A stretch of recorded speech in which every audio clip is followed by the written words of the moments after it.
Essay on the rice in English. Rice is a kind of grass. It needs a warm, moist climate.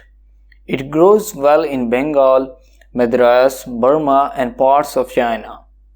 So the people of those countries are rice eaters. Rice grows in water. The rice fields are closed in with low mounds of earth. They are kept flooded. The young rice plants are planted in the mud under the water. The green leaves rise above the water. The rice fields look very green. The rice we eat is a seed of the plant. The ripe seeds are covered with a rough brown husks. In this form, rice is called dun.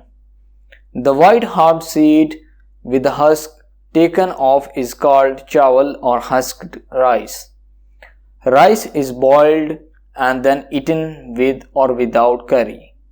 It is not such a good food as wheat.